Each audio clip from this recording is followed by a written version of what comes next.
চোর ধরা যেমন তেমনি তার চেয়েও বেশি আমাকে পজিটিভ গড়ে তুলতে হবে। কারণ আমি চোর ধরতে গিয়ে যদি সময় চলে যায় তাহলে আমার গড়ে তোলাটা হবে না, দুটো কাজই সমানভাবে করতে হবে। তাই আপনাদের কনজিউম গুডসের উপরে আজকে এস্টাবলিশ করতে হবে অ্যাবসলিউট নিয়ন্ত্রণ, তবেই সমবায় দাঁড়াতে পারবে। আপনি বলুন তো, একটা চেন আছে যে চেন উত্তরবঙ্গ থেকে দক্ষিণবঙ্গে কোঅপারেটিভ পথে মাল আনতে পারবে। উত্তরবঙ্গে এমন মাল হয় দক্ষিণবঙ্গে আসে না। দক্ষিণবঙ্গে কোস্টাল, আমি সেদিন গেছিলাম, তালগুড় খেজুর গুড় সামান্য ব্যাপার। তাহলে তালগুড় খেজুর গুড়ের মন্ত্রী মশাইকে তুলে দিচ্ছেন। দেউলিয়া উপস্থিত থাকবেন দেউলিয়া এক্সপ্রেসের পক্ষ থেকে প্রতিনিধি নিয়ে আসছে।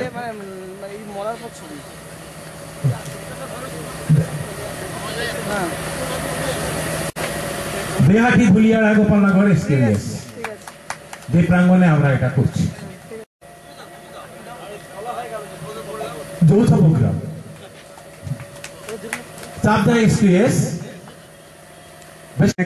থেকে কোঅপারেটিভ ইউনিয়ন মার্কেটিং বিভিন্ন জায়গায় ছিল, তার হাতে তুলে দিচ্ছেন মাননীয় মন্ত্রী শ্রী জ্যোতির্ময় কর মহাশয়। এই শুভক্ষণকে আমরা ক্যামেরা বন্দী করে রাখছি। এরপরে ছড়ানন্দ লই বৈষ্ণব অঞ্চল এসকেউএস